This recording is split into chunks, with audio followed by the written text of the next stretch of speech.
नमस्कार दोस्तों मैं सीए अमर पांडे। दोस्तों, जीएसटी में हमें कब सीजीएसटी चार्ज करना है, कब हमें एसजीएसटी चार्ज करना है और कब हमें आईजीएसटी चार्ज करना है, ये हम कैसे डिसाइड करेंगे। एक लेमैन की भाषा में, एक आम व्यापारी की भाषा में एक ब्रीफ डिस्कशन मैं आज आपके सामने ये करने जा रहा हूँ। दोस्तों, आईजीएसटी कब चार्ज करना है, सीजीएसटी एसजीएसटी कब चार्ज करना है, वो डिपेंड करता है कि हम कहाँ से बिजनेस कर रहे हैं और कहाँ पर हम वो स्टॉक अपना या सर्विस प्रोवाइड कर रहे हैं। अब इसको समझने के लिए हम प्रैक्टिकली समझेंगे एक एग्जांपल से। एग्जांपल में आप ये अपने माइंड में थोड़ा सा डालिए कि ये एक स्टेट है, ये एक जो बॉक्स में मैंने बनाया हुआ है, एक स्टेट यूनियन टेरिटरी एक ये है और ये कोई दूसरा स्टेट या दूसरी यूनियन टेरिटरी है। अब दोस्तों क्या होता है कि जब ये एक बिजनेस फॉर अब ये मान लीजिए कि ये एक बिजनेस लोकेशन है, ये एक बिजनेस लोकेशन है किसी की, ये एक एक्सटेंडेड बिजनेस लोकेशन है, ये एक एक्सटेंडेड दूसरे स्टेट में बिजनेस लोकेशन है और ये एक बिजनेस लोकेशन है। दोस्तों जब ये यहाँ से अगर जो सप्लाई करेगा, लोकेशन ऑफ सप्लायर इसको बोलते हैं, और इसको ऑर्डर आया यहाँ से, इसको बोलते हैं प्लेस ऑफ सप्लाई। अगर यहाँ से ऑर्डर आया तो ये क्या करेगा, लोकेशन ऑफ सप्लायर यहाँ से अपना है जो स्टॉक भेजेगा यहाँ पे गुड्स या सर्विस इसको है जो दे देगा। तो ये होता है क्योंकि ये विद इन दी स्टेट है और इसको इंटर स्टेट सप्लाई बोलते हैं, तो इस केस में ये सीजीएसटी एसजीएसटी चार्ज करेगा। क्योंकि दोस्तों लोकेशन ऑफ सप्लायर ये है और प्लेस ऑफ सप्लाई ये है और दोनों विद इन दी स्टेट है, तो सीजीएसटी एसजीएसटी आता है दोस्तों, जिसको हम इंट्रा स्टेट सप्लाई बोलते हैं। इसी तरीके से दोस्तों अगर लोकेशन ऑफ सप्लायर ये है और प्लेस ऑफ सप्लाई इसको यहाँ से ऑर्डर आता है, तब ये जब यहाँ से उठा के यहाँ पे सप्लाई कर देगा तो इस केस में इसको इंटर स्टेट सप्लाई बोलते हैं और इसको आईजीएसटी चुकाना पड़ेगा। दोस्तों आईजीएसटी का आधा होता है सीजीएसटी एसजीएसटी। अगर फॉर एग्जांपल अगर ये आईजीएसटी अगर 18% का रेट चल रहा है उस गुड्स का, तो ये 50-50% हो जाएगा, मतलब 9% हो जाएगा। अब दोस्तों एक एग्जांपल और लेते हैं जो आमतौर पे कंफ्यूजन क्रिएट करता है लोगों के बीच में, उसको सिंप्लीफाइड करते हैं। अब ये for example with in the state, for example ये एक सिटी थी जहाँ पर उसका लोकेशन था और ये उसने दूसरी जगह पर भी कुछ अपने गोदाम रखे हैं या कुछ उसने लड़के रखे हैं जहाँ से वो सर्विस प्रोवाइड करता है, गुड सप्लाई करता है। अब क्या होता है कि दोस्तों यहाँ से जब इसको ऑर्डर आता है, इस पर्सन ये अनरजिस्टर्ड करा के रखा है, यहाँ से जब इसको ऑर्डर आता है तब ये क्या कहता है कि क्योंकि ये इसका बिजनेस प्लेस यहाँ से है तो यहाँ से सप्लाई करा दो, क्योंकि ये पास पड़ेगा। जब ये यहाँ से प्लास पड़ेगा, यहाँ से सप्लाई करा देगा, तो इस केस में क्या होगा, इस केस में भी दोस्तों यही होगा। क्योंकि ये रजिस्टर्ड है तो इसको लोकेशन ऑफ सप्लायर माना जाएगा और इसको प्लेस ऑफ सप्लाई माना जाएगा। तो ये है जो सीजीएसटी एसजीएसटी के ही दायरे में आएगा, इंटर स्टेट के सप्लाई में दायरे में आएगा। आप ऐसा नहीं कहेंगे कि ये है जो यहाँ से इसने इसको सप्लाई की, ये डिलीवरी करवाया इसने, जस्ट कन्वे कराया इसने, ये रजिस्टर्ड पर्सन था, उसी का बिजनेस था, ये एक्सटेंडेड प्लेस था। अब दोस्तों अब और भी जो कन्फ्यूजन्स आती हैं व्यापारियों के बीच में वो ये आती हैं, फॉर एग्जांपल ये इसका लोकेशन और सप्लायर ये बिजनेस है और उसने दूसरे स्टेट में यहाँ पर भी स्टॉक रखा है, यहाँ पर भी कुछ लड़के रखे हैं जहाँ से वो सर्विस देता है। अब सर्विस का देख लेते हैं। अब इसको आमतौर पर ये इस्टेब्लिशमेंट को आमतौर पर फॉर एग्जांपल यहाँ से ऑर्डर आता है। अब ये सप्लायर जब यहाँ पर देगा तो इसको आईजीएसटी आ जाएगा। लेकिन अब फॉर एग्जांपल यहाँ पर जब इसने इस्टेब्लिश यहाँ पे स्टॉक रखे हुए हैं तो ये क्या कहेगा कि यहीं से स्टॉक कर, तो इसको ट्रांसपोर्टेशन कॉस्ट बच जाएगी। तो दोस्तों जब ये यहाँ से स्टॉक अगर देगा, यहाँ से ट्रांसफर कर देगा, तो इस केसेस में ये हो जाएगा लोकेशन ऑफ सप्लायर, इसको यहाँ पर रजिस्ट्रेशन दूसरा लेना पड़ेगा और ये लोकेशन ऑफ सप्लायर हो जाएगा और ये प्लेस ऑफ सप्लाई हो जाएगी, क्योंकि ये विद इन दी स्टेट है और ये इंटर स्टेट सप्लाई होगी और इसको एसजीएसटी सीजीएसटी चार्ज करना पड़ेगा। इसी तरीके से जब ये अपने ही इस्टेब्लिशमेंट में जो दूसरे स्टेट में है, यहाँ से जब इसको स्टॉक भेजेगा, यहाँ से दोस्तों ये देखिए, यहाँ से जब इसको यहाँ पे स्टॉक भेजेगा तब ये आईजीएसटी चार्ज करेगा और आईजीएसटी का इनपुट रेज कर लेगा और उसका बेनिफिट ले लेगा जब यहाँ पर इसको सप्लाई करेगा। तो दोस्तों इसी तरीके से एक और ये एग्जांपल ले लेते हैं कि यहाँ से ये सर्विस इसको देता है, इसको फॉर एग्जांपल इसको ऑर्डर आया यहाँ से कि हमको सर्विस चाहिए और उसकी यहाँ पर भी एक यूनिट थी जहाँ से वो सर्विस देता था, 2-3 लड़के रखे हुआ था, इसने इसको रजिस्टर नहीं कराया था। तो इस केस में दोस्तों जब ये यहाँ से ही सर्विस को दिलवा देगा तो लोकेशन ऑफ सप्लायर ये होगा और प्लेस ऑफ सप्लाई ये होगा, क्योंकि ये रजिस्टर्ड पर्सन है और ये प्लेस ऑफ सप्लाई है तो आईजीएसटी लगेगा। अगर इसको इसने इस केस में अगर रजिस्टर्ड कराया है तो लोकेशन ऑफ सप्लायर ये होगा, प्लेस ऑफ सप्लाई ये होगा, तो इस केस में CGST SGST लगेगा। दोस्तों इसी तरीके से इंटरप्रेट करके हमको ITC कहाँ पे बेनिफिट मिल रहा है, कहाँ पे CGST SGST के इम्प्लीकेशंस आ रहे हैं, थोड़ा सा इंटरप्रेट किया जा सकता है। दोस्तों ये था एक ब्रीफ डिस्कशन। अब एक चीज और हम देख लेते हैं, अगर ये लोकेशन ऑफ सप्लाई ये है और ये इसने बाहर माल भेज दिया है, किसी दूसरे कंट्री में भेज दिया, तो उस केस में दोस्तों IGST लगता है। मोस्ट ऑफ द केसेस में वो जीरो रेटेड सप्लाई, मतलब उसमें जो टैक्स लगता ही नहीं है अगर वो एक्सपोर्ट कर देता है, या अगर टैक्स लगा भी देता है तो वो है जो बाद में उसका रिफंड ले लेता है, section 16 of the IGST act.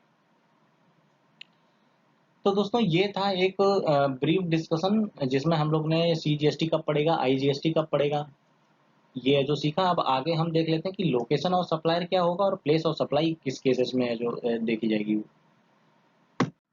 दोस्तों पुरानी स्लाइड्स में हमने देखा कि लोकेशन ऑफ सप्लायर और प्लेस ऑफ सप्लाई में जिस हिसाब से ट्रांजेक्शन्स होता है, जहां से लोकेशन ऑफ सप्लायर ने दूसरे जगह पे प्लेस ऑफ सप्लाई कर दी, उस बेसिस में हम डिसाइड करते हैं कि CGST लगा है कि IGST लगा है या SGST लगा है। अब दोस्तों हम ये जरा जो देखने की कोशिश करते हैं कि लोकेशन ऑफ सप्लायर तो आपने बता दिया, प्लेस ऑफ सप्लाई भी आपने बता दिया। अब कुछ कंफ्यूजन अगर प्रैक्टिकल किया जाता है व्यापारियों के बीच में, तो उनके ऊपर फिर भी ये जो कंफ्यूजन आते हैं। फॉर एग्जांपल, अब मान के चलिए कि लोकेशन ऑफ सप्लायर ये है, अब इसका है जो कोई यहाँ पर भी यूनिट है, कुछ सामान इसने यहाँ रखा है, कुछ सामान उसने कहीं और भी रखा है, या कहीं और भी उसने लड़के बैठाए हैं, कहीं और पे भी वो अपनी यूनिट रखा है छोटी सी। तो उस केसेस में दोस्तों ये होता है कि अगर वो विद इन दी स्टेट है, विद इन दी स्टेट है, और अगर उसका यही एक इस्टेब्लिशमेंट रजिस्टर्ड है और दूसरे लोकेशन में उसने विद इन दी स्टेट में कहीं पे रजिस्ट्रेशन नहीं करा है, तो लोकेशन ऑफ सप्लायर आमतौर पर, क्योंकि वो यहीं से बिजनेस कर रहा है, यहीं से बिजनेस कर रहा है और यहीं से सप्लाई कर रहा है, तो उसको लोकेशन ऑफ सप्लायर ही मान लिया जाता है। यहीं से गुड्स सप्लाई कर रहा है, यहीं से सर्विस सप्लाई कर रहा है। अब दोस्तों क्या होता है कि अगर उसने दूसरी जगह पे, जैसे फॉर एग्जांपल यहाँ पर अगर उसने जो रजिस्ट्रेशन ले लिया, यहाँ से बिजनेस कर रहा है, यहाँ से भी बिजनेस कर रहा है, यहाँ से भी बिजनेस कर रहा है, तो ये उसका एक लोकेशन ऑफ सप्लायर हो जाएगा, लोकेशन ऑफ सप्लायर हो गया। अब लोकेशन ऑफ सप्लायर में तो बहुत ज़्यादा दिक्कत नहीं है। अब प्लेस ऑफ सप्लाई क्या होती है दोस्तों? प्लेस ऑफ सप्लाई होती है कि जहाँ से उसने गुड्स की डिलीवरी करवाई और जहाँ पर उसने सप्लाई दे दी, उसको बोलते हैं place of supply. For example यहाँ से उसने गुड्स भेजा, यहाँ पे प्लेस ऑफ सप्लाई कर दी। अब इसको थोड़ा सा है जो प्रैक्टिकल देखते हैं, ये तो बड़ा आसान लग रहा है देखने में, कभी कभी थोड़ा सा प्रैक्टिकली जब जाइए तो अंतर आ जाता है। फॉर एग्जांपल देखिए कि ये एक इस्टेब्लिशमेंट थी, ये एक बिजनेसमैन था और एक ये बिजनेस यूनिट है। इसको ऑर्डर मिला इससे, इसने कहा कि ये एक रिसिपिएंट है, इसने इसको ऑर्डर दिया कि आप है जो सप्लाई कर दो, गुड्स पहुंचा दो इसको। तो अब दोस्तों इसमें location of supplier, place of supply क्या हुई? क्या ये लोकेशन ऑफ सप्लायर हुआ और ये प्लेस ऑफ सप्लाई हुई, कि ये प्लेस ऑफ सप्लाई हुई?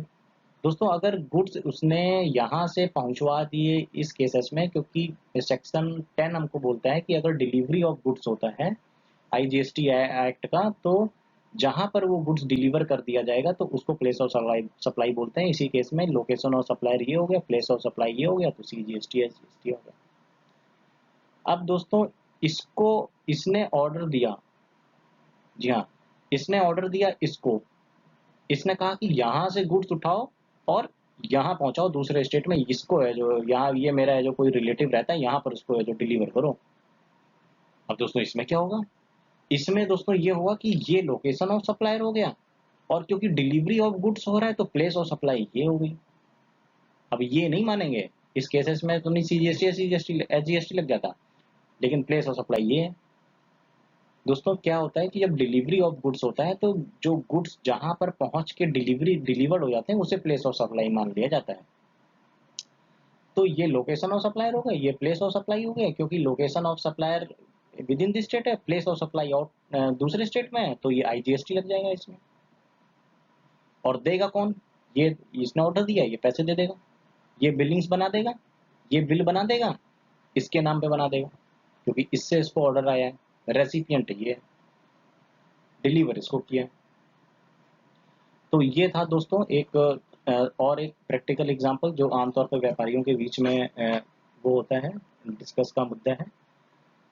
अब एक चीज़ और दोस्तों देख लेते हैं कि क्या होता है कि कभी-कभी मैं फॉर एग्ज़ाम्पल ये व्यापारी है, ये एक बिज़नेसमैन है और ये एक उसकी मतलब एक दूसरा पर्सन है, दूसरा बिज़नेसमैन है। तो इसको क्या हुआ कि यहाँ पर भी इसके कुछ स्टॉक्स रखे हुए थे, ऐसी यहाँ पर था या कोई ऐसा सामान रखा हुआ था। तो उसने कहा कि वहीं पर तुम ले लो उसको। तो उस केसेस में क्या होगा, क्योंकि डिलीवरी ऑफ गुड्स तो हुआ नहीं, इसने गुड्स उठा के इसको तो दिए नहीं यहाँ से, जो डिलीवरी करवाई नहीं, तो प्लेस ऑफ सप्लाई क्या हुई। तो दोस्तों इस केसेस में क्या होता है कि जहां पर उसने जो उसको गुड्स डिलीवर करवा दी, फॉर एग्जांपल यहीं पे उसने गुड्स उसको डिलीवर करवा दी या सर्विस उसको डिलीवर करवा दी, तो प्लेस ऑफ सप्लाई दोस्तों वही मान ली जाती है। तो इस केस में लोकेशन ऑफ सप्लायर ये हुआ, प्लेस ऑफ सप्लाई भी यही हुई और आईजीएसटी लग जाएगा। अब दोस्तों एक प्रैक्टिकल एग्जांपल और थोड़ा सा देख लेते हैं कि फॉर एग्जांपल मान के चलिए कि ये सप्लायर है और ये रेसिपिएंट है। ये है कोई एक पर्सन है जिसको घर बनवाना है, ये घर बनवाना है इसको, और ये बिल्डर है। तो अब क्या हुआ कि इस पर्सन ने जो दूसरे स्टेट में था, इसने इसको ऑर्डर दिया, कहा कि भैया हमको एक घर बनवाना है और तुम घर बनाओ। तो उसने कहा कि ठीक है चलो बना देते हैं। तो इस केस में क्या होगा कि लोकेशन ऑफ सप्लायर ये हो गया, प्लेस ऑफ सप्लाई ये हो गई कि ये हो गई। दोस्तों ये हो गई जहां पर इमूवेबल प्रॉपर्टी है, सेक्शन हम लोग आईजीएसटी का बोलता है कि जहां पर इमूवेबल प्रॉपर्टी में आप सर्विस दे रहे हैं, जहां पर आप उसका घर बनाएंगे, तो वो इमूवेबल प्रॉपर्टी जहां पे बनेगी वो होता है प्लेस ऑफ सप्लाई। ये नहीं होगी प्लेस ऑफ सप्लाई। अब आप कहेंगे कि इससे अंतर क्या हुआ, ये भी तो दोनों बाहर ही हैं। तो दूसरा एग्जाम्पल देख लेते हैं। अब क्या हुआ दोस्तों, ये इसको ऑर्डर आया यहाँ से, ये एक पर्सन है, ये कहता कि हमको घर बनवाना है दूसरे स्टेट में, मुंबई में हमको, फॉर एग्जांपल मुंबई दिल्ली कहीं पर इसको घर बनवाना है, कि यहाँ पर आप हमें जो हमको घर बना के दे दीजिए। इसको ऑर्डर देता है, ये पर्सन इसको ऑर्डर देता है। तो इस केस में क्या होगा, क्या ये लोकेशन ऑफ सप्लायर ये हो गया, प्लेस ऑफ सप्लाई ये हो गया? नहीं दोस्तों, जहाँ पे घर बनेगा, सर्विस जहाँ पे प्रोवाइड की करी जाएगी, तो वो प्लेस ऑफ सप्लाई होती है। तो लोकेशन ऑफ सप्लायर ये हो गया, प्लेस ऑफ सप्लाई ये हो गया, इसमें आईजीएसटी लग जाएगा और ये रेसिपिएंट हो गया। तो दोस्तों ये था location of supplier, place of supply का थोड़ा सा इम्प्लीकेशन, जो आपको मैंने ब्रीफली मोटा मोटा बता दिया। इसके इम्प्लीकेशंस ऐसे ही होते हैं। कुछ और भी एग्जांपल्स अगर हम लेना चाहें तो, जैसे फॉर एग्जांपल कोई मैरिज ऑर्गेनाइज करवाना है, फॉर एग्जांपल इसको है जो ऑर्डर आया कि भैया, इससे ऑर्डर आया कि हमको यहाँ पे इवेंट ऑर्गेनाइज करवाना है, यहाँ पे मैरिज करवाना है। तो क्या होगा, जहाँ पे इवेंट ऑर्गेनाइज करवाया जा रहा है वो लिखा हुआ है कि वो प्लेस ऑफ सप्लाई होती है, ये नहीं है place of supply. Location of supplier ये है, प्लेस ऑफ सप्लाई ये नहीं है। लोकेशन ऑफ सप्लायर ये है और प्लेस ऑफ सप्लाई ये है, क्योंकि इसको ऑर्डर आया यहाँ से और कहा कि इवेंट यहाँ पे ऑर्गेनाइज कराना है, मैरिज यहाँ पे करवाना है। तो यहाँ पे इसने जब पंडाल वंडाल लगाए, उसकी सर्विस का जब चार्ज लगाएगा तो आईजीएसटी लगाएगा। तो दोस्तों इसी तरीके से हमने देखा है, एक एग्जांपल और है जो हमने दिया आपको। तो ये मतलब लोकेशन ऑफ सप्लायर और प्लेस ऑफ सप्लाई का कितना इंप्लीकेशन है, कितना इंपॉर्टेंट है, उस केसेस में डिसाइड किया जाता है कि सीजीएसटी लगेगा, एसजीएसटी लगेगा कि आईजीएसटी। होप दोस्तों आपको ये वीडियो पसंद आया और इससे आपको कुछ सीखने को मिला। बहुत बहुत धन्यवाद दोस्तों, बहुत बहुत धन्यवाद, थैंक यू।